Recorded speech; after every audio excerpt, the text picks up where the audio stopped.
What is going on, you guys? This is Brandon. This is Bryce.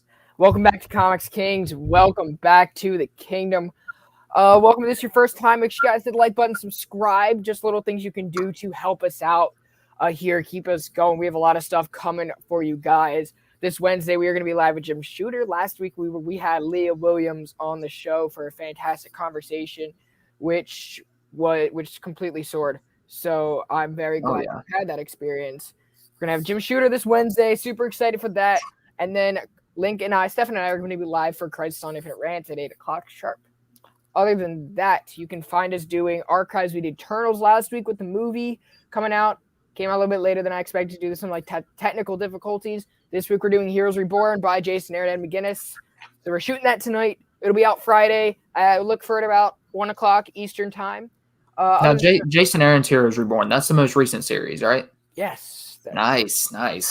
Yes. Other than that, it's been a slow week, kind of more of a movie week for some of us, or for me especially. I know you saw other movies. I still have not seen Eternals. I was going to go yesterday. Some friends hit me up, said they wanted to go see Dune, so I went and saw Dune again. There you go. And as always, if you guys are here in the chat, leave a comment or question. We'll read it aloud on the show, work it into the show somehow, and we'll go from there. First book that I kind of want to talk about. This book is freaking weird. I'm not going to talk about Batman 116. I'm going to talk about Batman Reptilian. This is by Garth Ennis, art by Liam Sharp. So the whole concept is there's this new specimen in Gotham. It's kind of creepy, and it came from Killer Croc. So Killer Croc's asexual. That's like the premise. We have a very asexual Killer Croc. He doesn't know that he was able to reproduce like that or switch his gender. Because he's a reptile. Is he an amphibian or reptile? I don't know. Crocodiles are reptiles. Amphibians more like frogs. Oh, what the hell? Sure. The book's called Reptilian. Oh, right. that. Oh, wow. That's going on to the best start ever. But so Batman is just telling him about his asexual reproduction. And it's freaking out Killer Croc. And it's like kind of creeping me out too. Because I'm like, okay, Garth, this is really what you had to say in a Batman book, is Killer Croc's asexual, and this is how Batman's going to tell him that he's asexual. So, to be fair, this is the guy that wrote The Boys and Preacher. Yes. So do you really expect much less? Batman gets a kick out of it, and then he ends up fighting Reptilian in Gotham by going headfirst into him. So kind of like Jonah and the whale, you know? Because on Jonah and the Whale, exactly. So that's where we're left off. This is the most far-stretched concept I've ever read in a Batman book. It's weird. I recommend reading this book with some sort of lighting because if you look, it's really dark. It's like not like dark as in like the concepts are dark, like dark as in like the tone of the book. Like the brightness of the book is very dark. Yeah, I can't but imagine. It's also a dark book. I can't imagine that going well for your colorblindness. No, it sucks. I literally have to read it with like my flashlight on. Because it's not enough for the other so like overhead lights on, everything, yep. Broad daylight, and a flashlight. Yeah, I need it to be lit. I need to be like candle lit. Oh my gosh!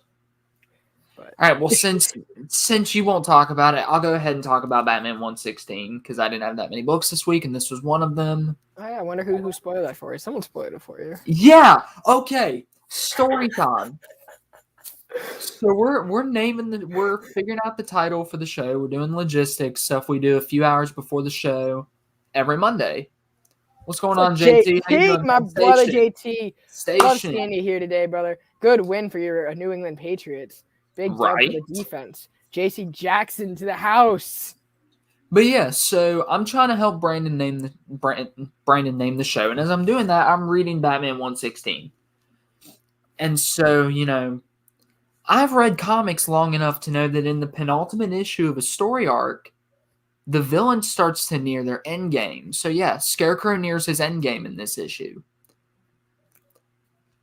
This fool right here thinks I've read the book, which granted I can see where the confusion would come from, and he just, one of the biggest spoilers in the book, just outright screams it at me. Oh yeah. Scarecrow got shot. Okay, yeah. So let's dig into the book after. So this book has 3 villains. This one issue essentially has 3 villains. You have four villains. You have Scarecrow. You have Simon Saint, a.k.a. Leader of the Magistrate. You have Sean Mahoney, a.k.a. Peacekeeper 01, who has kind of gone insane. He's gone off the deep end. Watch out. Okay, sorry. I think we just lost our viewers. I don't think we had any. We have JT. So and that's Scarecrow, all I need. We have JT. Simon Saint, Peacekeeper 01, and now apparently Ivy. Oh yeah, we have like 2 Ivies. We have like a clone of Ivy who's like the queen. We have like two different personalities of Ivy. So if you've been keeping up in Swamp Thing, we saw a little bit of that over there, and we've been getting a lot of Batman. I haven't been reading Harley Quinn, so I would assume we get a little bit of it in Harley Quinn too. But what is going on, Big BJ? What's up, BJ? Now, if you guys aren't doing anything on Thursday, head over there 7 p.m. Eastern time for their 1-year anniversary. So we're gonna be over there with BJ. It's gonna be the Hangout. The Hangout's the name of the show, and it's gonna be 3 hours long this week, along with some giveaways. So after we're done here, head over to BJ Kick's channel, check out his what are we doing Thursday? 1-year anniversary giveaway video. There's some sweet stuff going on in there. We're not doing a show Thursday. We're off Thursday. We're not doing a show Thursday. Oh, we don't have a show Thursday. No, I meant like after we're done here tonight, go check out his giveaway announcement video. Yeah. What's going on, Verno? The Ivy stuff's been going into Catwoman too. Okay, which I have not read. I'm not too read up on Catwoman. What's going on, comic book novice? What's going on, man? What's going on? If you're a comic book novice, you're in the right place. So yeah, they open up with the Peacekeepers are kind of in this Eden, as Ivy calls it, which is her garden, very cleverly named. Simon Saint basically wants everything taken down, and we get probably my favorite Ghostmaker sequence since his creation. Like, that is one thing I will say I loved about this book. This book made me really love Ghostmaker, which is something that previous issues haven't done. And so he's basically taking them out. It's like taking out the Peacekeepers. Meanwhile, Evil Ivy is over here basically going insane, basically saying, it's like, listen, she's had enough. So she's going to bring Gotham. She's going to bring the whole city down, which was essentially Scarecrow's plan all along. Meanwhile, Batman and Miracle Molly, who's another new character that James Tynion created. Great character, in my opinion. Oh, I love Miracle Molly. Yeah. Like, if I were to simp for anyone in DC, I think it'd be Miracle Molly. I'm kidding. I ain't no simp. Get out of here. I mean, I'm not either unless Barbara Gordon's there. But dude just interviewed Rom V and isn't reading its Catwoman. Shame. I know. I even told Rom V. I'm like, I can't get it. For some weird reason, it's like I read the first volume of Joe Jones and I was like, this is great. It's just I don't care for a Catwoman. I'm not a Catwoman fan. I like Catwoman. I enjoy Catwoman, but I'd much prefer any other Gotham female over a Catwoman. We got big old rockin' Robbie Billups in here. Station. Yo, the Robbie, father of Station right there. We have, how about them Cowboys? Oh my gosh. I'm kidding. My team plays right now, and I'm like, I'm not even watching. I mean, yeah, but Scarecrow runs up on Batman and Miracle Molly. They've been tracking down this sort of mind machine. What's up, Big Herm? Station? Have a good work shift. And basically, Scarecrow is kind of controlling the mind machine that the Unsanity Collective had. This whole book is basically just Scarecrow's controlling everything. Like, I could get into the details and everything, but basically, if there is something to be had in Gotham, Scarecrow is already taking control of it. And for all intents and purposes, the son of Station. Okay, I got you. I mean, yeah, weak Rom V is still Rom V. Yeah, for all intents and purposes, Scarecrow should basically be unbeatable at this point. In my opinion, at least. I don't know if you share the same opinion, but I mean, Batman has plot armor, so I think it's very weird. What happened in issue 117. I think my least favorite sequence is when his like mask came off. I was like, you spent so much time developing that costume, and it just went to hell. So yeah, basically, Mahoney shoots Crane. He's not Scarecrow at this point. His mask is gone. It's just Jonathan Crane. And, well, Yeah, he's basically all but dead, and we get to see who the real villain of Fear State is now. This surprise twist, the Fear State and Future State, is like it's Peacekeeper Yeah, no, 01. I was let down. He's like, I've been screwed Yeah. over by Yeah. Saint. I've been screwed over by Scarecrow. I'm gonna kill everyone. Fuck it. And I was like, Pretty first much. off, what I thought was the most out of character sequence was he got shot right in front of Batman, and he really didn't give a damn. Like I feel like I'm explaining this book as best as I possibly can, and I still feel like I'm all over the place. No, I think Tynion has run its course, and Tynion is a very gifted writer, but I Very. think of all of his projects and his endeavors right now, This is the Batman is weakest. just the least of his priorities. Yeah. So, and you can definitely, and I kind of noticed this when Jason Aaron was doing Avengers, when he was doing Conan, when he was ending his Thor at the time. They're all, and War of the Realms, you know, it kind of missed a few beats. His Avengers really started off rocky, and now just because he's spread himself too thin, and that happens. You're going to get books like that. Exactly. Also, shout out to Manny for being here. Station Manny, what's Chet up? is here. Fun to see y'all run your mouse into a runaway. I actually didn't have any X books this week. Were there no any X books this week? There were no X books this week. That's why Robbie's so yeah. no X books. If we're gonna stay on the DC thing because I think that's most of my reviews for the week. I want to talk about Human Target #1 by Tom King, Greg Smallwood. I think the last of Jorge Jimenez. Jorge Jimenez is being. I was telling Brandon about this earlier when I was reading this. Jorge Jimenez is having his talents wasted. Yes. Like who are we getting? Who are we getting? Jorge Molina on Joshua Williamson's upcoming run. I wish they'd stick with Jimenez. Yeah. I really do. I think Jimenez is going to do some other things. You know who I really want to see draw another Batman book? Nick Darrington. I want to see Nick Darrington do a lot of stuff. I wouldn't mind seeing Andy Kubert draw some more Batman. I don't care about that. He's been doing great with Batman the Detective. I really, really, really, really, really want Nick Darrington.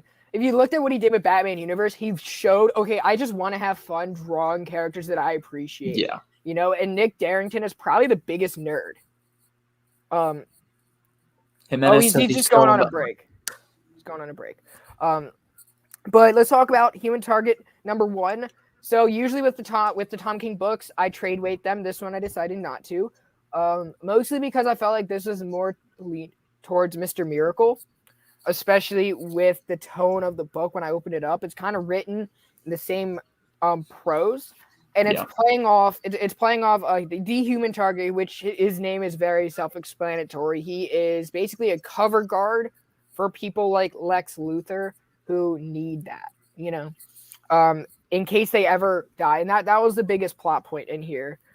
Yes, Greg's art on Human Target is perfection. I actually agree with this. I think Tom King is always so thoughtful with who he chooses to be on his creative projects. If you look at how carefully selected Mitch Gerrard's, Doc Shaner, even Bilkis Evely with their world building. Yeah. And now Greg even his Batman really artist. Who was his Batman artist? Well, his Batman artist was supposed to be David Finch until they screwed him over. It was and then he got stuck with Mikhail Zedin and like Tony Daniels for like a few inches. But Jorge Fornes is another very thoughtful. All fantastic artists. Clay Mann, if he decided, hey, let me actually draw instead of delaying the first issue of the book because he took his time and now can't even finish the damn thing. That's a whole other story in and of itself. Oh, Lord. But Clay Mann is a very, very, very, very gorgeous storyteller. But Greg Smallwood did a great job carrying this, and Tom King is always very art heavy. This book is supposed to kind of tell the tale of, well, what happens if you quote unquote die, right? Several times. If you're a bodyguard, you're living that life. You see death very frequently. What does that do to you? It doesn't really follow the same themes as Mr. Miracle because Mr. Miracle was more of like the kind of dual personality. Lee Weeks, yes, Lee Weeks. They even have a print. Okay, Lee Weeks did that silent issue. Ooh.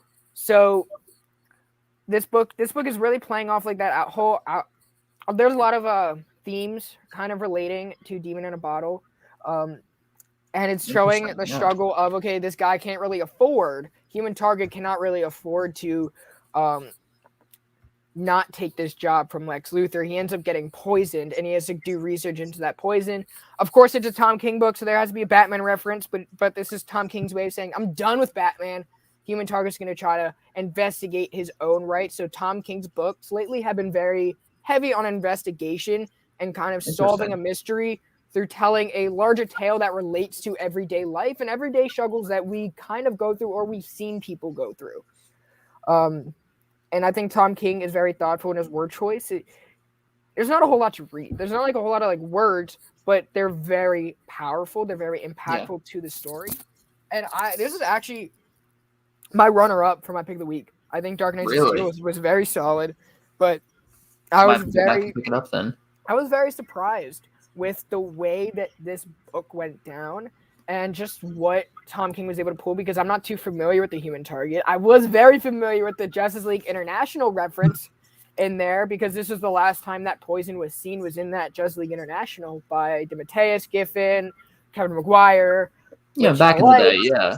I liked that. If you guys have not checked out Justice League International, you can always ask Greg about it, because I know Greg likes that. What is up, bearded comic bro? How you doing, man? So if you were thinking about picking up another Tom King book, I would say this one is probably going to be better than anything he's put out since Mr. Miracle. Even better than Strange. I've heard good things about Strange Adventures. I fell off of Strange Adventures just because like the art shift would be much better to digest in a trade. That's fair. Also, I didn't really like the way he was writing Mr. Terrific.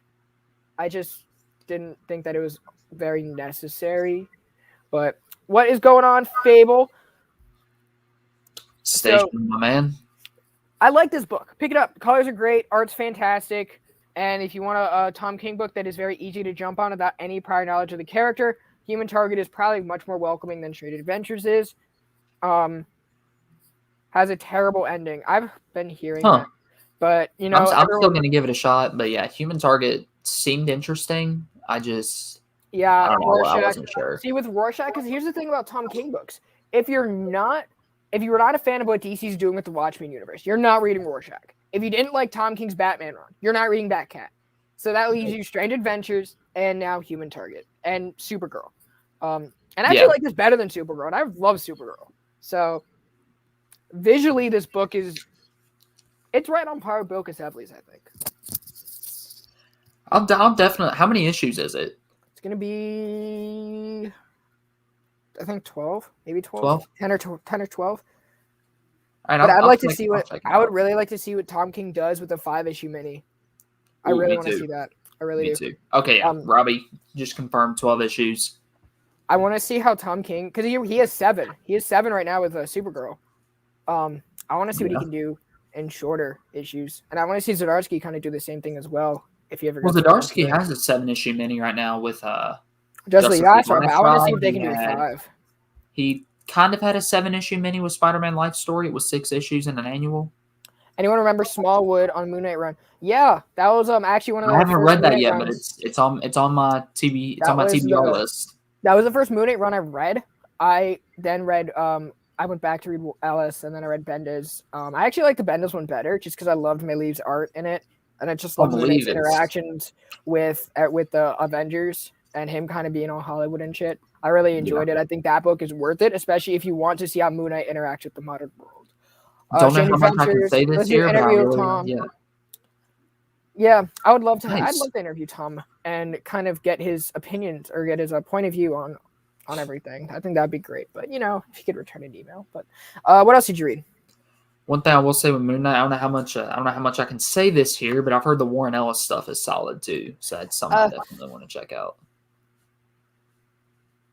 Robbie and I just never agree on anything, do we? Well, Robbie's really going to love the next book I'm talking about then. That's Radiant Black, issue number 9. Any indie book is up Robbie's alley. Well, okay, no, Robbie actually fell off this book. He said it was basically Power Rangers. He's not wrong, but I didn't read Power Rangers, so I'm sticking with this. This issue was a welcome change for me after issues 7 and 8, just because issues 7 and 8, I definitely agreed with Robbie. He was like, yeah, this is Power Rangers. But I can say this for sure because I read it in the letters column in the back. This is what the twist in issue 4 was building up to. So everything that happens after here, if you were upset with that twist that happened in issue 4, this shows the reason for that.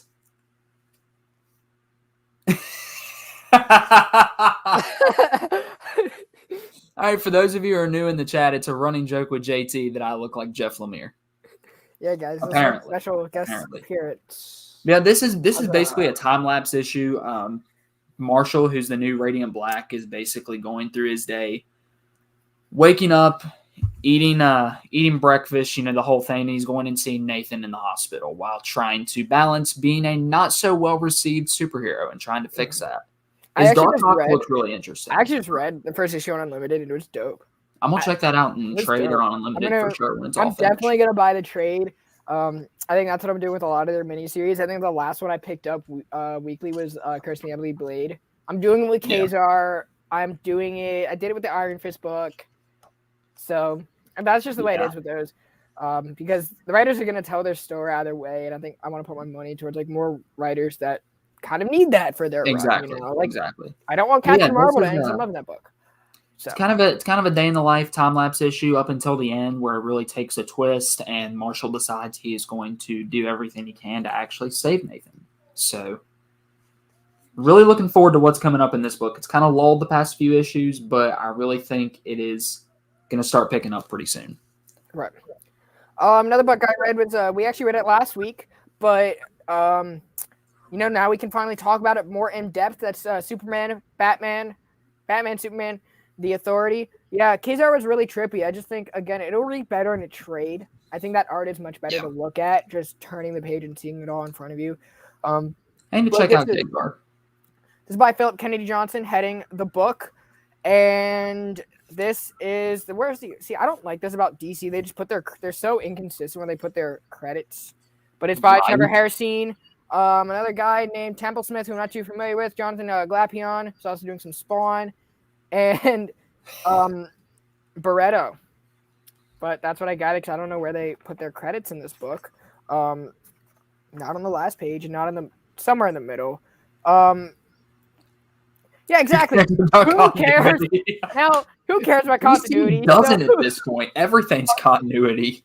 So that's kind of in DC's motive right now, because they're like, we're in the Omniverse. We can do anything we want, If something doesn't sell, it goes over here. If something sells, we're just going to merge it together. But Superman, The Authority by Grant Morrison was supposed to be a 5G project that, you know what? Thank you so much. How about them Steelers? How about them Steelers? But anyway, what was I saying? Yeah, so Superman The Authority was supposed to be a 5G book. Obviously, 5G didn't happen, so they spun it into more of a story that Philip can use in a Superman run. Is awesome. I'm really excited. No.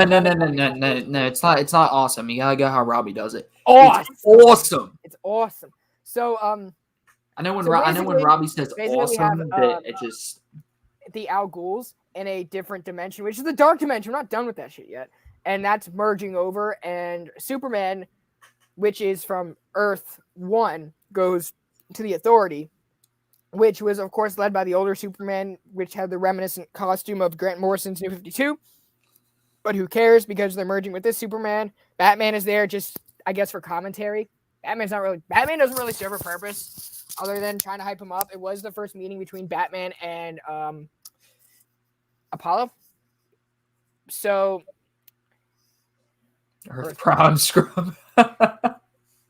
Okay. So I guess, and we're dealing with all this kind of Al Ghul's and this dark dimension trying to cross over and take over the world. So they took over their dimension. It's like, okay, fine. Yeah. Cool. But this book is eventually setting up, okay, these guys are going to World. This is what's coming to Earth. And it's the Omniverse, so anything can happen. So this art is very trippy. The art flows very well. Like, each artist has a different point to their story. So it was a lot of fun. And I'm pretty excited for World Rising. That is what Philip Kennedy has been telling. I care about it because, I feel like it's the only book right now that's really tying into what 5G, not 5G, but what Future State was supposed to be and what they were reaching for there. So this team is going to World, and they're going to fight Mongol, and Superman is going to do its thing over there, which I'm really excited for. Philip can write Batman. Can write some fun Batman stuff. So Philip is very good at world building, and that's his forte when it comes to storytelling. So whenever you read a Philip Kennedy Johnson book, look for the setting to be very dependent on everything else going on. Okay, I got you. I'll catch it after this. Oh, I'm definitely going and catching that. Yeah. I'm just happy. I had no doubt that Action Comics was going to be good this week, but with how much I love that book, just hearing it, oh man, I'm excited. Yeah, since I lost Robbie a little bit ago talking about Radiant Black, let me get him back real quick and talk about the Swamp Thing. I guess so. Yeah. Can you sign my Sweet Tooth? I can see it. Can I sign your Sweet Tooth? Yeah, it's right here. No. I was about to say if you want a comic book that's worth -$2. Oh no, I was gonna grade it and everything. I was gonna grade the whole compendium, you know. Yeah, the Swamp Thing, number 9 of it says 9 of 10, but this is now 9 of 16, which I'm super hyped about. I've got a few I've got at least a couple theories as to what could happen. Robbie said when he was on the show. Robbie said when he was on the show, he had more Swamp Thing to write. But he just had to pretend he's Jeff. We're a package deal, Robbie. You can't have one without the other. Oh my gosh. But yeah, so this book, it's marketed as brother versus brother. So in the last issue, we find out Levi's brother is this kind of ultra sweet tooth looking dude. Ultra sweet tooth. Ultra sweet tooth. Since we're talking about Jeff Lemire. But you really don't get that till the end. It's really kind of figuring out who is really behind all this, what the deal with this Prescott Corporation has been, because it's been that's kind of been an undertone throughout the series. And we find out that this Prescott Corporation was responsible for the Swamp Thing in the first place, which I thought was really interesting and definitely made this an essential read for Swamp Thing lore if it wasn't already. Robbie, I would agree in certain capacities.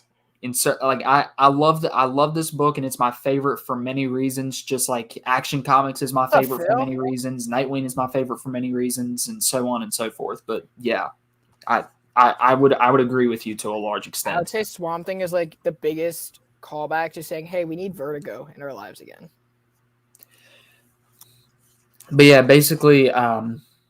Says Prescott Corporation kind of kidnaps Levi's friend Jennifer, love interest, friends with benefits, whatever you want to call them. I don't know what's going on, but Levi has essentially, in order to get Jennifer back, finally embraced his role as the Swamp Thing, which then leads to the origin of the Swamp Thing mantle and his brother Jacob showing up to take down this Prescott Corporation, and then we get the brother versus brother, which I thought was handled fantastically. I thought this whole issue was handled fantastically. This book, and when I was reading Ed Brubaker's Captain America, made me realize that Mike Perkins is one of my favorite artists working today, and Mike Spicer is probably my favorite colorist, him or Tamara Bonvillain. And yeah, this team is just stellar. Yes. This team is just stellar. If you've not been reading Swamp Thing, might be a little too late to start now, but you can definitely get the hardcover treatment. The trade will come out. I hope this book gets like a deluxe hardcover. Probably will. And yeah, okay, yeah. The Suicide Squad stuff was weird. I didn't like it. Forced and kind of weird, but I thought Ram V handled that probably better than anybody else could. It was DC saying, you have to do this for us. Yeah. It was basically riding the wave of the movie at the time. It was like, yeah, I didn't care. Oh, look, it is. It is. The man, the myth, the legend. The man, the myth, the legend, my father, yes. Let's talk about a really creepy book that I've been really enjoying. This is Arkham City, Order of the World by Dan Wetters and Danny. So if you guys remember when they were on the show, they kind of gave us a teaser. Everything that we're learning about with the Doctor is coming. I don't want to say full circle, but we're investigating who got out and where they went.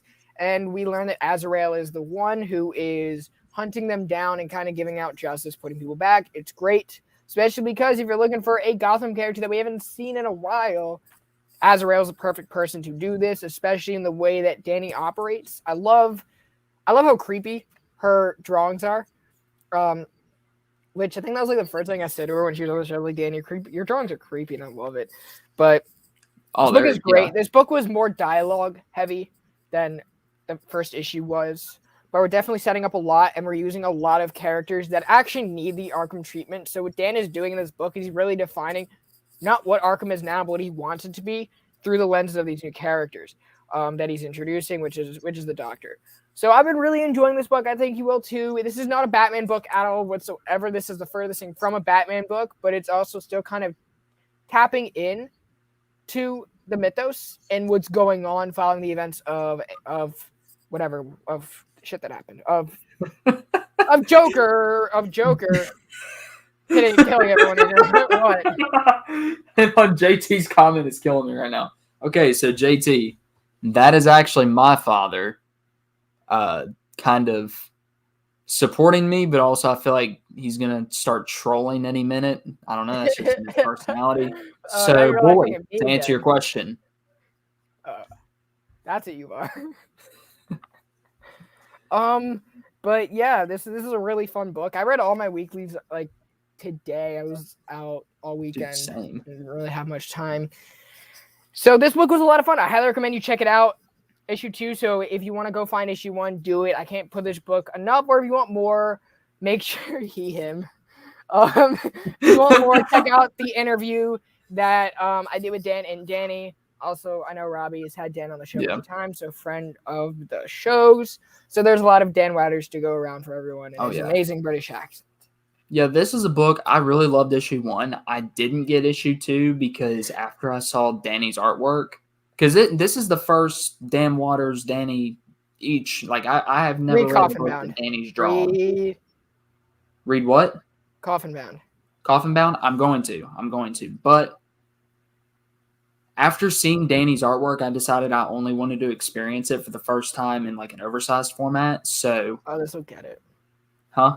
Oh yeah. I see this. So that is why I did not pick up issue 2, and I'm waiting for the deluxe edition. So fingers crossed it gets one. DC, if you see this, you know what to do. They already had it in mind. They do that with all their books now. It's like they'll just go straight to deluxe, and then a year later they'll come out with the paperback that's like $20. Well, Mr. Miracle did that, and it was a very well done marketing strategy because I bought it. I have the paperback drawn and sketched in by both of them, and the oversized deluxe and issues 1 through 12. So I'm like, I went heavy on Mr. Miracle. Oh yeah, blame fate. A new number 1 that came out this week that I'm excited to talk about. Newburn number 1. I had a feeling you were going to talk about Newburn. Newburn, this is the crime noir book that I've been looking for. Mainly because like it's a twist on the protagonist. Like the protagonist is honestly somebody we shouldn't be rooting for. But I love it. So this is written by Chip Zdarsky, art by Jacob Phillips. And what's going on, Nick? What's up, Nick? Station. Yeah, Robbie, Newburn was definitely solid. I don't really want to go into spoilers too much on this book. I will avoid that on this one just because, even though it's Chip Zdarsky, even though it's Jacob Phillips, I still want people to experience this firsthand. So it's about a former cop turned private eye who is investigating a murder within a major crime family. And we see, a lot of people don't really get along with him. He's kind of a loner. And yeah, I mean, it's classic Chip Zdarsky. This is my first experience reading something with Jacob Phillips art in it. I really enjoy it. Definitely going to keep an eye out for him in the future. And I loved like the little journal entries in this too. Like he almost took a page out of Jonathan Hickman's book with the info pages. Just less detailed. Hickman is very influential in very, very. I can't wait for Decorum to get a hardcover. I want to read that in hardcover so bad. Oh yeah, me too. I think it's coming out pretty soon, actually, at least with the first 7 issues. But yeah, Newburn, great crime thriller. with an interesting protagonist that I honestly wasn't expecting going into this book, which is why I don't want to spoil it. So, yeah, definitely check it out and go pick it up. Read it. Especially DM me on Instagram. Let me know what you think. Exactly. And if you guys are catching some of the replay, leave a comment. Let us know what you read this week. Also, before we continue, I do want to give a shout out to our friends over at AWA. They sent us this book last week to throw up. If you guys caught last week's show, we talked about this book. So check out that issue. Knighted was fantastic. I love the cover. But you guys are going to see Greg Hurwitz on the show pretty soon, sooner than later, to talk about this. So I don't want to give too much away other than this is like a prelude to your typical superhero story. But it has a lot of twists, a lot of good connectivity between the characters. Yeah. The dialogue's fantastic. Mark Teixeira, who drew a very great Ghost Rider run, is the artist on this. So I'm really excited about this as well. Make sure you pick it up. AWA's links are in the description below, so you guys can go ahead and pick that up. Check out their website for more books, especially Hotel, which is coming out. Volume 2 is coming out next month. So yeah. I think first week in December, I think it's scheduled for. So make sure you guys pre-order. Tell your shops you want us to order heavy on it, and that'll encourage more AWA books to happen. Let's talk about Star Wars real quick. It's issue 18 coming out of War of the Bounty Hunters by Charles Soule, Rosan Rosanas. This book, I really wasn't enjoying the past few Star Wars issues. When does Scarlett Johansson come on Creators Corner, not Collectors Corner? I don't know. Ask Disney. I don't know. Let me talk to her lawyer who helped her sue Disney. So, I'm sure he has a lot of connections. So, this book is Leia is so down bad because she thinks Han is dead. Okay, she is like down terrible. She's sobbing. She's like, "Screw hope. You are not." She's like, "I am not your only hope." She's like, "There is no more hope." She interacts with Kira. Basically, what made this book for me was Kira comes onto the ship. What's a Star? I don't know. What's a War of the Bounty Hunter? What's a Lando Calrissian?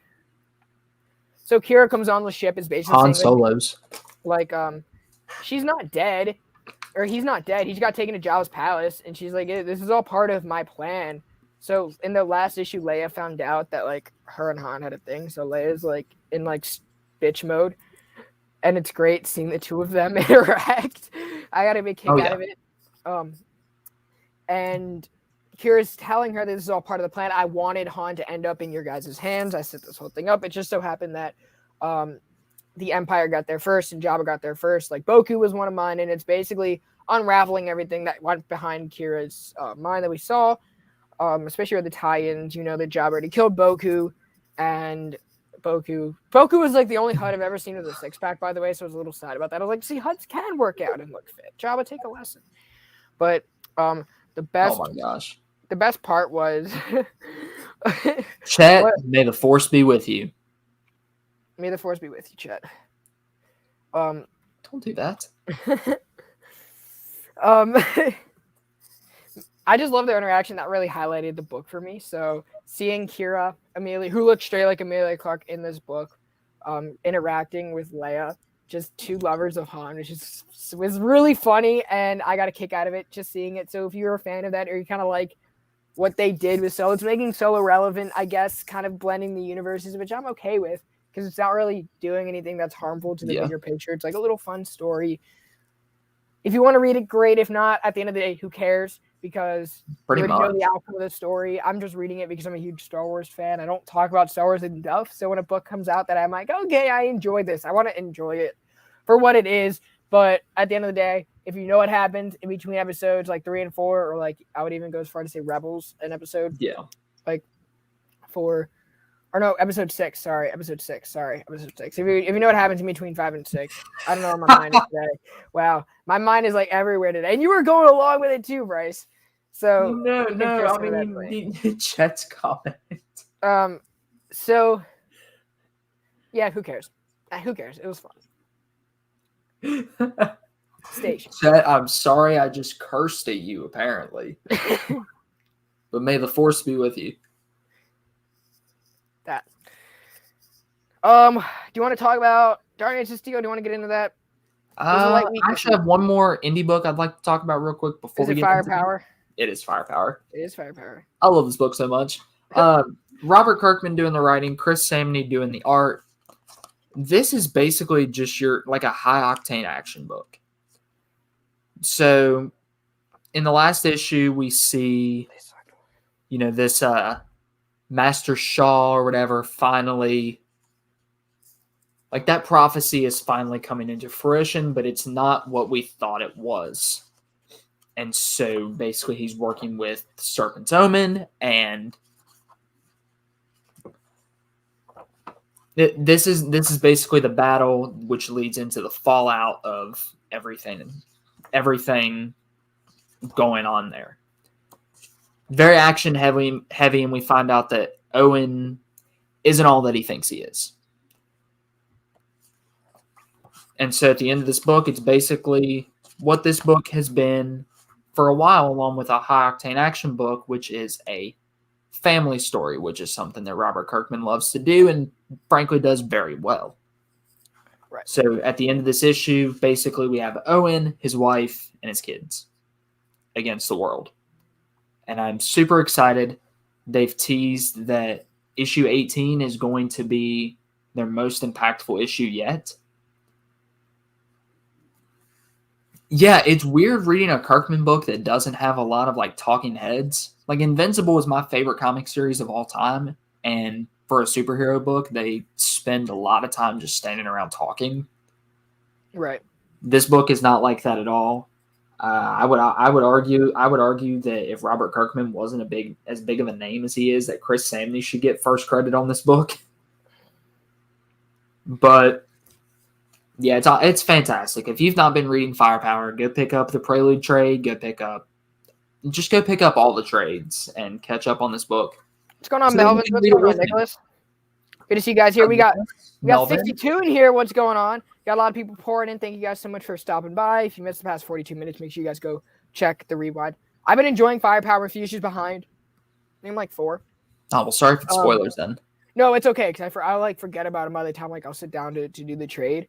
But yeah, I'm enjoying it. And if you actually look at the title now, when you're looking at like Diamond, it says Firepower by Kirkman and Samney. What's going on? Which is White Tiger, Christian Guzman, Cowabunga.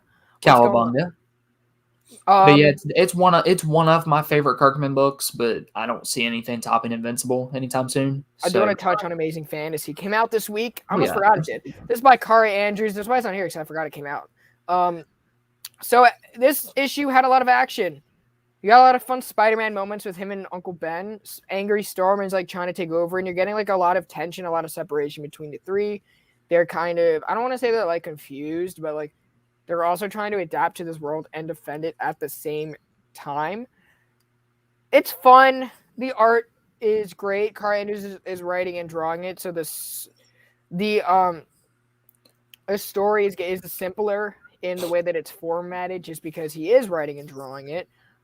But this was the issue that he was really hyping up, and I could totally see it. There's a lot of action, and it's just the penultimate issue. If you're trade winning it, I get it. Kari's a great friend of the show, so I'm picking up every issue, and then I'll probably go back and do the trade. We'll probably have him back on the show for the last issue to kind of celebrate the success of this. I really like Kari Andrews doing younger Spider-Man. I know he's had history doing Spider-Man, so when he said that Spider-Man is his favorite character, I can totally see that reflected in this book. It's fun. It's fun. He had a good moment with Uncle Ben. Hopefully DC does more future limited series like the Last God. Yes. And I know that I have a feeling that I can't really say anything about that, but yeah. I want to see that happen too. Oh yeah, me too. I need to read the first one, but based off of the art I've seen and knowing Philip Kennedy Johnson's writing, it is definitely going to, once I get through my entire backlog back here, Last God is definitely going to be something that is added and gladly read through. Also, I want to mention, Bryce, you're going to meet somebody, Rockin' Robbie Billups. Station. Oh wow. Robbie? Well, I had to come on here because I was watching the show. Y'all are doing a great job, and I just wanted to be like, thank you, Jeff. I love your work. Like, seriously, I'm so pumped for the new issue of May's book coming out. It's fantastic. The Black Hammer stuff. Your Moon Knight run is really good. So I'm just really excited to meet you, bro. Thank you, Robbie. Pleasure's all mine. You did a great Joker story, but it gets lost in all the other Joker books that come out. Killer Smile. Yeah, by the way, everything you do with Andrea Sorrentino, absolutely amazing. In fact, you are the writer of my pick of the week, my favorite comic book of the week you're talking about, Primordial, number 2. Do you want to talk about that? Because I didn't pick it up. I'm trade waiting that. I think it'll read much better that way. Did I write Primordial? Man, I thought that book had some talent behind it. Well, honestly, I do think that it's more of Sorrentino's book, right? Yeah. If you pay attention, he's the one that's really like pushing it. Yes. More so than Jeff is. And Bryce, nice to meet you, for real. Nice to meet you, man. You really do look like Jeff Lemire. Like JT's not. I didn't see it until JT pointed it out a couple weeks ago. I looked it up and I'm like, this. That's what it is. You don't sound Canadian though, so that kind of gives it. I'm from West Virginia, yeah, so I could tell. Anyway, I'm from Alabama, bro. I mean, I know what we're talking about. Come on. So Primordial to me, such an amazing book. It's We Three, right? Meets 2001: A Space Odyssey. I mean, that's what it is, and it's a visual smorgasbord, is what it is. Like Sorrentino's able to, like, we've seen him do different styles in books. If you look at some of his work on, say, Joker, Killer Smile, you get a little bit more delicate line work, but then you have books like, say, Gideon Falls, or his Old Man Logan work, or his Green Arrow with Jeff Lemire, where it's very like noirish, very much like photorealistic, but like black and white, like noirish, very striking blacks. Like, and I love heavy blacks in artwork. Like Mike Mignola is like one of my favorite artists, right? Francisco Francavilla. I love that kind of stuff, right? So I've been a fan of Andrea, but the way he's starting to blend them in Primordial, in this issue number 2, you got the past of Laika revealed, right? And this is a story. It's got a cool concept, right? Laika the dog, Abel and Baker the monkeys, they go into space and they actually come across some kind of other entity or force out there, right? This like raising their levels of consciousness or something like that. It's like they're coming across the monolith in 2001: A Space Odyssey, right? And they're animals being like subjected to these experiments, right? So there's that level. So they introduced the concept, and like you could say the main character in the first one, but I think that the main characters are going to be the animals. The whole second issue is from Laika's point of view, from her perspective, the past, where she came from, the scientist that took her on, that kind of became her surrogate mother, and then going off into this crazy thing, feeling alone. And some people have said, oh, it's too quick to read. There's not a lot of dialogue, but it's a story told visually with like major emotional significance to one of the major characters of the book. Right. And it also introduces a new character and also a new twist into the story, that this woman is now going to team up with the dude that we were introduced to in issue 1 to solve the mystery of where they are. It's right. It's amazing. It's psychedelic. It's colorful. It's innovative, and there's nothing like it. Starting to regret trade weighting this book. And well, also, to me, Primordial is looking like the ending of Gideon Falls, of like that first hardcover, because it became so art dependent. So that's what I was getting at. But that's the part where he brings the atmosphere. I really think that this is Andrea's baby. Probably. Florentino's the one that reached out to me to do an advance review, right? Like Jeff has never reached out to me to do an advance review. How dare you, Jeff? How dare you? Anyway, but Andre reached out to me. He reached out to me. He reached out to Jim Ment, and he was like, yo, and he's Italian, right? And he's like, I don't really speak the best English, but I love all the praise you've given my work. I've been a fan of this dude for years, right? Green Arrow told me. I was honored to get an early look at Primordial, and like the book is amazing. And like we all read comics here. We've seen comics with animals, right? There are moments where like animals will make you like tear up and cry. We Three, that's a book. Stray Dogs. We Three, Stray Dogs. The crypto moment and Whatever Happened to the Man of Tomorrow by Kurt Swan and Alan Moore. Like there are moments like that, right? But what I don't usually see in comics, aside from like We Three, but even We Three doesn't quite do this, emoting facially through animals. And Andrea Sorrentino says so much with just a dog's face. He doesn't need words. Like that's what's so brilliant to me about that book. It is absolutely freaking amazing. Oh yeah. Absolutely. Oh, yeah, 100%. And I'm looking forward to reading that in a trade. You know, it's limited, so I have a feeling it'll get renewed. 5 issues. So I was like, I can wait on this. They're gonna get that story. It's just will they get another volume? I'm sure it's already done because they're already working on the Bone Orchard right now, which is like a big, massive horror universe that they're building starting in 2022. Yeah, which and looks really cool, honestly. That's really been like where Image has been lately, like with their creator own, you know, with Chip Zdarsky with Stillwater, which comes out next week. I'm excited for that. I've been on top of that book. I think that's gone out of a lot of people's. Yeah, like this week. I meant like this coming. Like 2 days, bro. 2 days. 2 days. We used to do this show on Friday, then we moved it to Saturday, and then we moved it to Sunday. Yeah, but you got to know what day it is, man. That's your job, Brando. Yeah. I know. Like, Bryce doesn't have to know what day it is. I don't have to know. You have to know. I do. You got to know that New Comic Book Day is every Friday. Okay, I mean that's just. and football is every Wednesday. Yeah, football's every Wednesday. Football didn't happen this week. No, it didn't. Yeah, they skipped this week, didn't they? Football. Yeah, I know the Detroit Lions lost their bye week, so I'm just gonna be like, there were so many upsets this week. I mean, whatever. Say what you want about the Cowboys. That's cool. I can take it. 6-2. I bet you wish you were 6-2. Most people out there. I'm a Packers fan. This week didn't happen. Exactly. This was a crazy week, bro. The Jags won for the first time. Urban Meyer won an NFL game. And Trevor Lawrence got hurt on American soil because the only other win he had was in London. So that's an interesting. That's why I love sports. Interesting facts like that. Oh yeah, I like the whole Josh Allen sequence. Oh my God, the Bills losing that's crazy. The Raiders losing, like, and the way it all happened, like this was a crazy week, man. You halfway through a season where we're introducing a new, like, an extra game, and you just like, bro, I'm gonna be honest, like the Cowboys, like nobody on that team except for Micah Parsons played like everybody played like shit. Like it was Dak was missing crazy. Everyone, like he was throwing 30 yards down the field. But I actually didn't. I only caught the highlights because I was out. I was out Sunday. I was actually going to Richmond. I went to Richmond to do some comic book hunting, so found some cool stuff. Nice. Somebody sent me something last week.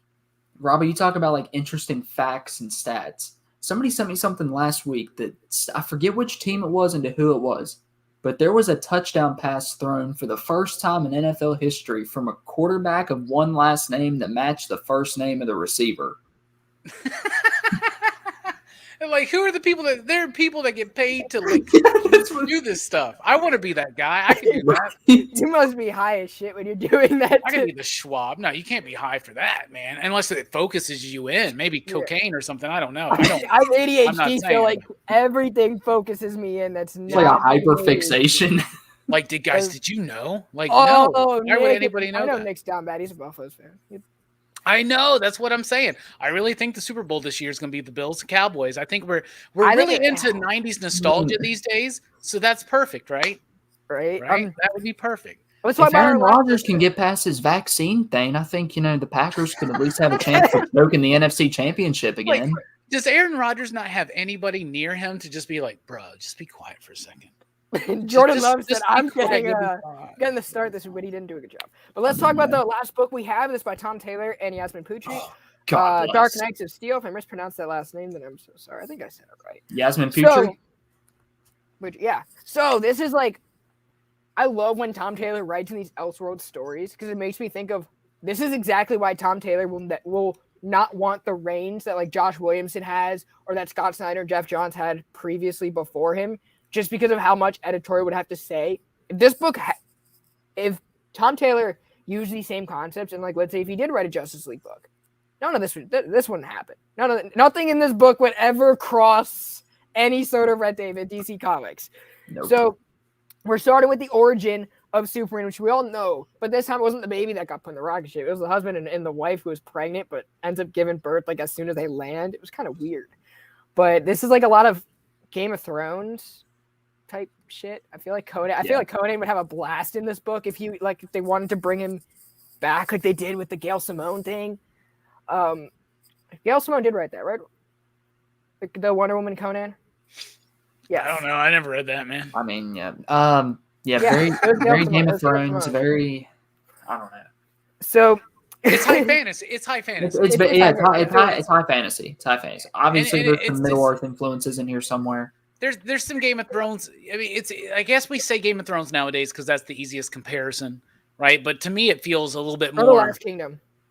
What? I was gonna say The Last Kingdom. Well, yeah, like I don't know what that is, but like I'm not really a fantasy guy. I'm just not really a fantasy guy. Every time I check out something that's supposed to be high fantasy, I'm really disappointed that there's not more weed in the story, because like I guess I don't know what that means. But no, but like Game of Thrones is a little bit like, you could say elements of it are high fantasy, but it's kind of like low, into it. Like it's not like where it's subdued. It's there, but it's a little bit more grounded, a little bit more gritty, a little bit more in the alleyways. Right. This one is more just straight up like fantasy novel, right? Like set up with familiar heroes in unfamiliar roles. And that is the classic formula for a what if and for an Elseworlds. And it works so well for that. Right. And the artwork is like it's stellar. It is like, probably one of the better looking DC books I've seen in a while. And that's still with like Jimenez and Redondo. It's good. You know who I would love to see on this book? Francis Manapul. If like, I feel like that would have been another good replacement too. Well, the cool thing is I think Putin will actually, or Putri will actually like get it all 12 issues out like on time or whatever. And it can be like a nice evergreen thing. Oh, you like fantasy and superheroes. So like as a retailer, this is how it works. Usually most people come into the comic book world intrigued by superheroes. Okay. And you find out what superheroes they like, and you can figure that out. But then when they start getting into that, they're starting to get into certain writers, certain artists, certain genres, and then you can pull them out. So Dark Knights of Steel, if it keeps this level up for 12 issues, has the potential to be one of those evergreen bridge series that will take a Batman or a Superman fan who likes fantasy and lead them into the world where they're exposed to things like East to West and Saga. Right, and it even exposed them to like more heroes and more kind of concepts where they could even, let's say, go check out a Batman and the Outsiders book that Dexter Soy drew, and who did it? Brian Hill did, which is very solid. Yeah, it was actually. This is the way to get we do have a King Jefferson, and I know that Tony Isabella would probably be very vocal on Facebook about it, just based off what he did to Brian Hill. So that guy's kind of crazy. Let's just be honest. That guy is a crazy guy. That guy hates comics. Like, Brian Hill is the most chill dude. He should be called Brian Chill. Like Brian Edward Chill should be his name, because he's the most chill, level-headed dude out there, especially on Twitter. Great screenwriter. Yeah, he is. And well, if his name's Chill, he can never do anything with Batman. Oh, Link, how did you like Eternals, bro? And we got Sparks in here. We got What is up? We got a lot of cool people. Yeah, this series is a great way to get like a fantasy fan, like Game of Thrones or something else, into the DC universe too. Like if they've never been into superheroes, you could give them this and be like, all right, tell me you're not into superheroes after this. You're right. It's a bridge on either side, right? And it gets people into comics, because that's the thing is like, so you're a fantasy fan. All right, well, you know Batman and Superman. So everybody is, for the most part, familiar with Bruce and Clark.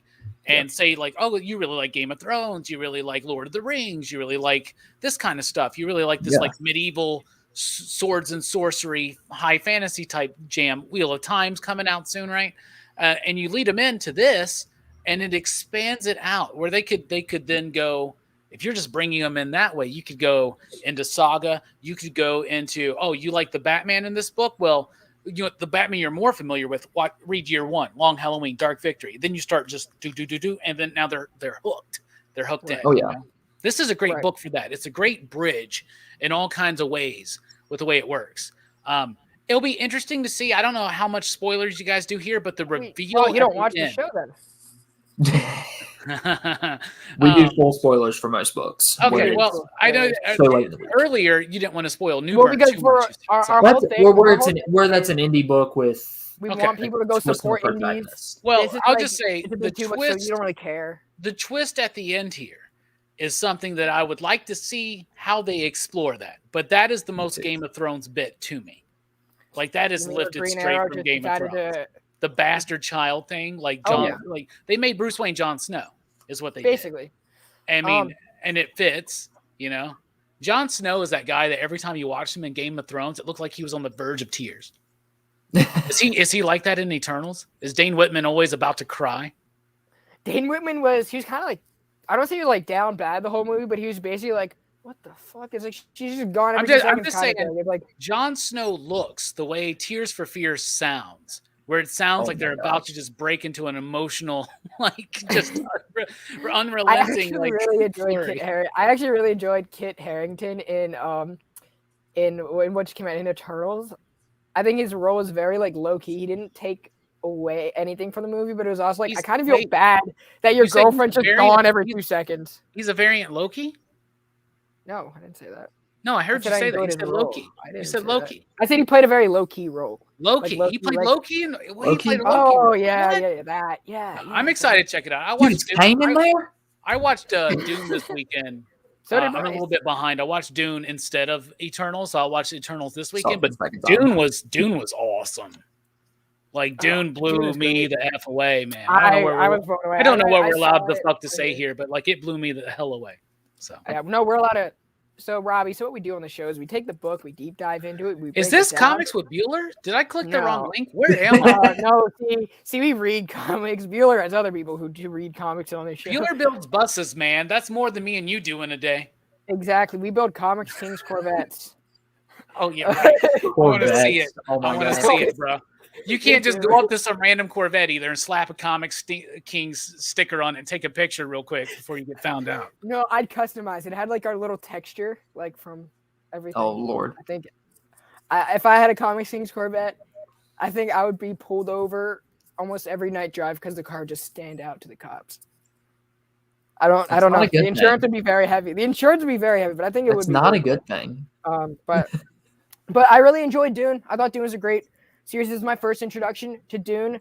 I don't know if the Dune comics are worth reading because I have no prior knowledge of the mythos other than Dune was. I read the first one. Sci-fi before Star Wars. I read the first one that Boom did. I read the first Dune comic that Boom did, and it confused the hell out of me. But I bet if I read it now, I'd feel a little bit differently. Well, right? because the comics awesome. that Boom did are about Duke Leto, right? At least the first one that you read. I don't know.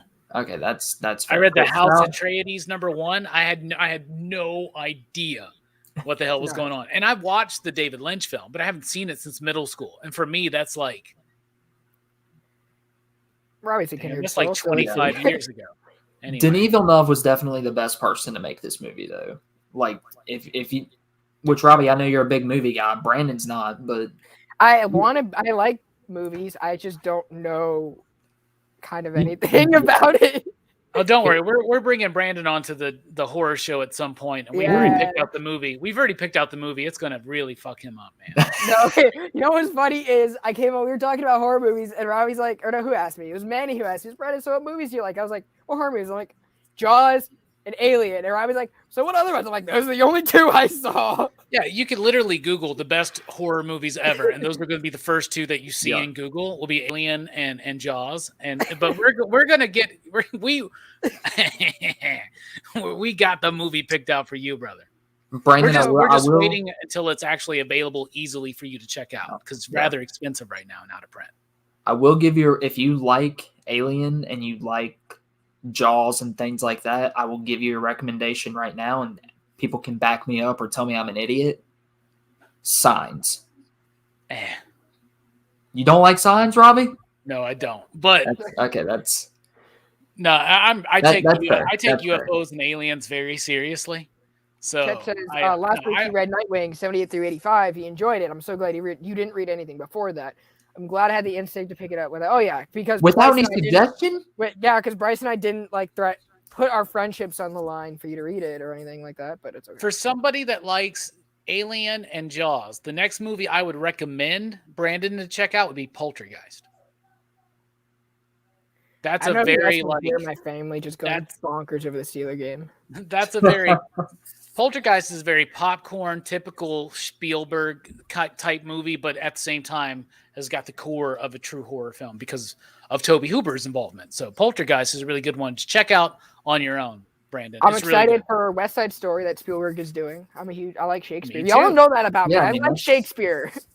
I like musicals, so I'm definitely. Robert Wise did the original. I'm a big Robert Wise fan. So I'm excited for that. What else is coming out that I'm excited for? Spider-Man. I mean, obviously Spider-Man. Obviously, Spider-Man. They dropped the promo poster. I've been hearing a lot of weird shit about I've really been wanting to see the French Dispatch. But you guys should definitely me check too. out Wes Eternal, too. Anderson, The Wes baby. Anderson movie, yeah. Yeah. You look a little bit about like a young Wes Anderson, by the way. I Oh, do? really? No, Or this Bryce, one. not you, Brandon. Come on. Okay. So I was gonna Thank say. you. I have a face that looks a little bit like a lot of people. You look like a lot of generic white people. That's West Virginia for you right there. But, Pretty much. I'm just messing with you, man. No, I mean, you're not that wrong. Hey, can I do something real quick, Brando? Oh, yeah. All right, real quick. These come out this week. That's This what is we were actually- going to talk about. We were just going to move on to what comes out I next know. week. This actually is pretty decent. This kind of sucks, but the Dan Water story's good. I have no idea why this book's even around. Yeah. Like, I'm a honestly, Black Manta fan, and I'm disappointed to hear how that series is going. this is losing me. This is losing me. Really? This is losing me. This Yep, is losing I me. get That never had me. This is pretty fun. This is I good did not fun. like the Really? second issue. I did not like the second issue. That's good fun comics, man. I'm gonna be honest with you. This is awesome. Like, this is freaking You have awesome. no idea how happy I am to It's, hear it's that. the start of the Warlord saga, and Philip tries to make the connection between it and the Grant Morrison series work a little bit better, but we know the real deal there. Last Ride, it was okay. I was disappointed Vin Diesel didn't show up. Batman the Imposter, solid, and separates itself from being super tied into the new Batman movie, which the first issue felt like it was really tied into that. This Yes. moves it away a little bit from that and from other typical But how- Batman Elseworld How stories does we it get. work with like the 3-issue pace? It works. It works. It's a very dense comic with a lot of layers. I'm trade And it- waiting. I read the first one. I'm like, I can wait. It does things with the Batman mythos that most Elseworlds don't do. Like, there's certain staples, and they pull those certain staples away, and it kind of lets you know why Batman is this type of Batman. I think But there's too much fat in that book because if you have a 3-issue series, miniseries with Batman, and you're restating his origin, which we've already seen told so many times, it's like, okay, I'm trying to write a seminal Elseworld story, but I'm gonna get there. I was like, I don't really care. So are you telling me that if you got the gig to write a Batman book, you ain't going to try to put your own spin on that? Like, come on, man. I Anyway, wouldn't want to. It issue depends on what 2 time period I'm writing in, though. because of what happens in issue 2, I think it evens all of that stuff out that you were just talking about. Yeah. And I get it. We've seen that Batman origin over and over and over again, right? Right. But sometimes it can hit. Remember, we always got to remember that there's a new breed of people reading and watching that have not seen what's come Right. before. And so sometimes those of us, like, you know, like, you're a little bit younger than me, Brandon, just a little bit. And like, you're seeing things now that are new to you, that are old school to me. But when I was your age and people were my age, they were telling me that the stuff I thought was super brilliant and profound. Oh, Claremont did that. Oh, Byrne did that. Oh, this, and I'm like, and I'd be like, what are you talking about? And then I actually started getting into that stuff. I was like, you're right. It's all just repeated stuff. It's just how you put a different take on it. Speaking of repeated stories that you've seen over and over again, but a new spin that is emotionally resonant to today. This is my favorite DC book of the week. This week is Robin and Batman, written by Jeff Lemire up there, with artwork by Dustin Nguyen. This is amazing. This is super good. This is like so worth it, y'all. Like, this is Robin. Review. This is the origin story of Robin, basically, but not like, it's not like the whole idea of like the death of his parents or anything like that. It's about how he like makes the leap to becoming just like a soldier in training to Robin. And it's a story we've seen many times before. The Gauntlet, Dark Victory, Robin Year One. But the way that Lemire and Nguyen do it in this works so freaking well and has a different perspective. I'm sure it does. It's 3 issues. I'm probably just going to trade weight it just because like I'm pulling so many Bat books right now. I don't know. I might check out the first issue just for the show. Well, Brandon, are you a reviewer of comic books? I am a reviewer of comic Well, books. it's like going to be one of the hottest number ones this week. You got to talk about it, bro. This is true. This is true. And I probably will talk about it. But yeah, Robbie, you talk about like if we got the gig to write a Batman book, that is the origin story I would tackle. I'm going to fix his relationship I would with tackle Jason Robin Todd. That's what I would personally. do. I would make Jason one of my Todd, least is that what you favorite said? characters. Well, What? I would kind of mend the bridge between Jason Todd and Batman, kind of like getting on an understanding. That's what I would do, just because I think it would be better for Jason Todd's character. I'd be hated for it at first, but then like years later they'd thank me for it. You know, If they told me to do, I would be like book, Judd Winnick. I'd be like Judd Winnick. Hate me now, love me later. What? That made no sense to me, but it made 100% sense to me. Other books coming out this week. Said it. Well, by the way, if they had me do a Batman book, I would focus in and redefine some of the origins of Tim Drake. Ooh, greatest Robin of all time. There's a lot more backstory about Tim Drake we need to know. 100%. That is other books coming out this week. Alien #8 by Philip Kennedy Johnson, another friend of the show, also doing Action Comics that Robbie spoke about earlier. Another book that I'm pulling, Amazing Spider-Man #78. I thought that was supposed to come out this week. Got pushed back to next week. It's by Kelly Thompson, Sarah Pachilli. I'm into it. I'm here for the Ben Reilly stuff. It's fun, and it's doing fun stuff with Ben Reilly, although he really doesn't have a purpose right now other than until Peter's out of the coma. It's a little disconnected, but it will work it out, I'm sure. Well, it's like it's 3 issues in now, so it's like we're kind of building off some concepts from the Dan Slott run, completely ignoring what Nick Spencer did because that was just a dud altogether. We want to move past it. But what I don't like about it is we just had a Spider-Man run that was so dense in Spider-Man history in which you need to know about the character. This is basically like a parallel to the 90s, almost. Not really. It's not taking the same concepts, but it's like it's expanding on them a little bit. So it's like, is this really what Spider-Man fans want? Because you have somebody like Bryce who's not going to pick it up to issue 100. I just really need to know why Ben is doing this with the Beyond Corporation. Like they need to let me know why exactly he's doing it. There's going to be some mental breakdown halfway through where we're going to figure that out because it's Ben Reilly. He's going to have a mental breakdown at least twice. And Kane will show up. And Kane will show up. Oh yeah. So there's like beats that they're gonna hit just because it's Ben Reilly. Eternals #7. Asad Ribic is sticking to it. So what I really like about Eternals and Strange Academy is it's the same writer artist, which is something we really don't see a whole lot. So books like that, I want to support that agenda because it's really throwing back. So you are admitting that comics have an agenda. Yeah, they do. They do. Yeah, they do to sell comics. They do it to sell, of course, but it's like I like when they have that creative team because you get attached to both of them working together in that chemistry. Right? Like, why did Brubaker's Captain America work so well? Because of his connection with Perkins and Epting. Why is Strange Adventures really hitting to younger audience? Is because there's no like fluctuation in the art styles. You're getting a generic story from both the writer and the artist. Yeah. Whereas you see books, let's say Bendis' Justice League, for example, that's like a different artist each issue, and it's not fluid. Yeah, I agree. That's honestly what's keeping The Flash right now, in my opinion, from being one of DC's top tier books. Yeah, I can see it. Yep. 100%. What else comes out? Riley don't like this, but I do. Excalibur and Hellions. I like Hellions. But you don't like Excalibur. No, but that's okay. Savage Avengers #26. I'm very high in that book. I'm sad to see it ending, but I'm glad that it got 28 issues, and I know they're going to give it an omnibus 2 years down the line. So it'll be back. Trust me. I think that I've heard things. It'll be back. Yeah. I'm excited for that. The Thing #1 I'm going to check out. Me too. I'm excited for that. Strange Academy, of course, and Venom. Yeah, Venom, Ron V, Al Ewing. Oh, yeah. I'm excited for that. The Maker. I'm excited to see what they're going to do with The Maker. I think that I'm really hoping this book can give readers more of an Ultimate Universe type feel with a little bit of sci-fi.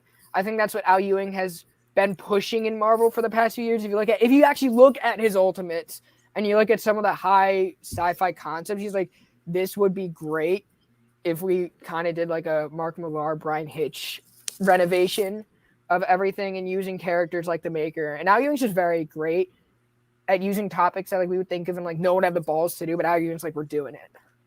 Well, I'm curious. Ron B's cool too. I'm curious about that book actually, because if you look at the solicitations issues, at least issues 2 and 3 are entirely Ron B. Yeah. Well, what they got to happening ground is Dylan. that what I think is happening is that there's a Dylan story on Earth.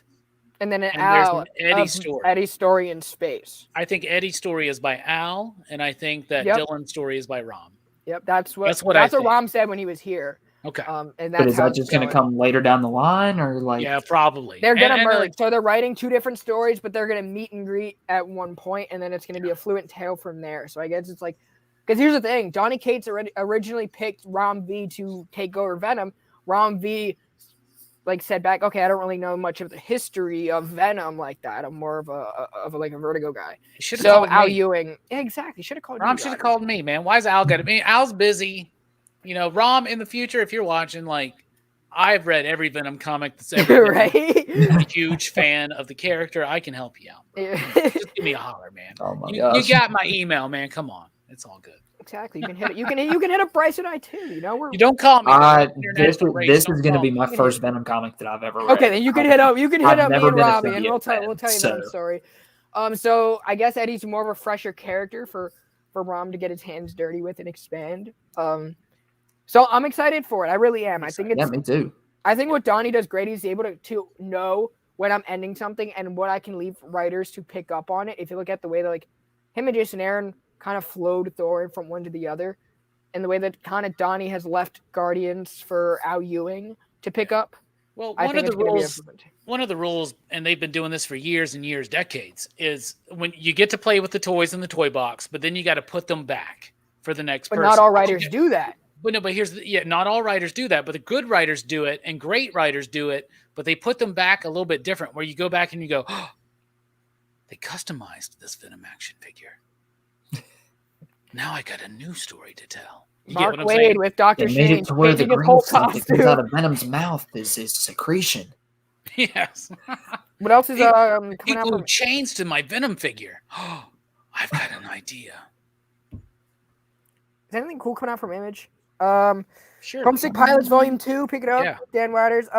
Phenomex looks cool. Phenomex, the John Leguizamo superhero. I don't know. Sea of Stars is coming back. I cannot wait to check this one out, bro. Sea of Stars, I'm pretty sure, is ending. Sea of Stars is issue 11 coming out. Yeah, issue 11's out this week. Undiscovered Country, which I'm reading in trade now. What's the furthest place from here? It looks like their top tier book by Matthew Rosenberg. That book's really good. I've read it. It's really good. I might check it out. 6 Sidekicks of Trigger Keaton is ending. That's one of my favorites. I'm loving that book. And Righteous Thirst for Vengeance, because it's second issue, bro. Hopefully they'll explain more of the story. The artwork by Arajo is awesome in that book, though. Dope. Robbie, do you have any news coming out on PSP Army? I don't know what that means. Or Pop Culture Philosophy, whatever show you're on? Yeah, man. Weekly comic book review will be tomorrow night. We got Justin Richards on the show Thursday night. Donnie Darko, PCP movie night on Friday night. Dylan Soar show over at Dylan Soar show Saturday night. We're talking about Legend. Not a horror film, but it's all right. It's Dylan's show, whatever he wants to do. And with the podcast, come back in January. What's going on, CBT? Thanks for coming in. What's the furthest place? Nick, I know Nick's going to be picking that up. I bet he's going to pick up the one with the record because he's that much of a dork. But over here, we have an interview with Jim Shooter on Wednesday, and then that's part of Whiplash Wednesday. So with the PCP Army Bad Batch, we got Travis talking with Steve. We got Herm is going to be talking with Sam. Probably about something Spider-Man related, but I'm not too sure yet. We got Manny is making his return to the panel. So I'm really excited to check that out. And Blame Fable will be returning this coming Sunday. So I'm really excited about that. Robbie's actually going to be there. Right, Robbie? You're going to be on that. Am I? I think you are. I think that was it. They got to send me details, man. I'm down, though. I'm down. I'm ready. Our end of the shtick, right, we got Jim Shooter Wednesday, and then Link and I are going to be doing another live later that night, part of Whiplash Wednesday. We're going to be talking about why you should pre-order comics. How does that help you? So cool conversation to get Robbie's insight on. I think that's a cool topic that Robbie as a retailer, it's important. It helps. It helps. It helps your retailer. It helps your LCS. It helps everyone in the mixing pot that is creating comic books. And what else do we have? We have. Don't complain that it's not there if you didn't pre-order it. Exactly. Right. Exactly. Personally, I'm lucky enough. I go to a small enough shop where I usually have a copy either way, but even I try to at least let my shop know when I'm going to want something. It's hard to order, man. Like, we got to order books now for Marvel. We got to order, I've had to order 3 issues of Venom before the first issue even came out. So I don't even know how it's going to perform at my shop. But I've already had to order issues 2 and 3. Right. You get what I'm saying? Like, it's a crazy system. We have to order them way ahead of time. So pre-ordering is that's Penguin's rule, right? It's very helpful. Other than that, is that Penguin's rule that you have to do? Well, there's something going on with the supply chain right now where they had to extend, they had to make FOC shorter in. Okay. So it's just this weird thing. But for the most part, yeah, when they double ship issues and things like that. And also the other thing that would really help retailers out, by the way, is if they would just knock it off with all of the variant covers. Yep. Please, Right. please. Come Right. on. That's okay. That Other than that, we have a one few- cover of this book. Like That's all you need. That's That's all all you you need. They did do like 12 for issue 12 though, but I mean, that was an anniversary. So every I once get in a it. while, cool. Go for I it. get it, but the issue one also had a lot. Other than that, we have Archives coming out this Friday. We're doing Heroes Reborn by Jason Aaron. Michael for Love of Comics is going to be doing that. He's going to be leading that Archives. We like to rotate for different hosts. Then we have Marv Wolfman coming on the 19th, followed by J.M. DeMatteis on the 4th for Creators Corner, followed by other guests that I will announce closer to the date. nice. Because that's going to be a lot of fun. Fantastic. Also, we have merch. So if you guys want merch, just shoot me a DM. I'm finding a way to make it more systematic and better for everyone. You can get hoodies, t-shirts. Just shoot me a DM. I know it's been pretty cool. It's been pretty well received. Oh yeah. So far. So I want a hoodie. you want a hoodie? Is it easy to write on? Because I want one, and I want to write "sucks" underneath your logo. You know what? What am I gonna do on your mystery box? PCP mystery box sucks. Oh, it will. Trust me. Yours will. You're gonna get one comic, and it's gonna be an ash can. I have a feeling Your you're just gonna send me. Shadowhawk. I have a feeling. Yeah, I was gonna say. Hey, okay, get Robbie's him gonna send me, get like, him some an ash Argyle. He's can. gonna send me some like Sleepwalker. I'm like, what is? Get him an ash can and then just fill the rest of it with like Nick Spencer's Spider-Man and make sure it's like the point LR. Hey, don't issue. confuse mine with hers now. This is gonna be an ash can and cigarette ashes. I don't do cigarettes, but anyway. Oh, Secret Empire too. Put some Secret Empire in there for him. Oh, I'll put some Empire in there for him. He likes Empire. I I like know. Empire. I'll give him mine. But anyway, you guys, thank you for tuning in to Comics Kings. Make sure you guys catch the weekly comic review tomorrow and everything else that we have to offer between Pop Culture Philosophers, Comics Kings, and the PCP Army Bad Batch. Thank you guys so much for taking your time to hang out with us tonight. Have a good rest of your week, you guys. Stay shit.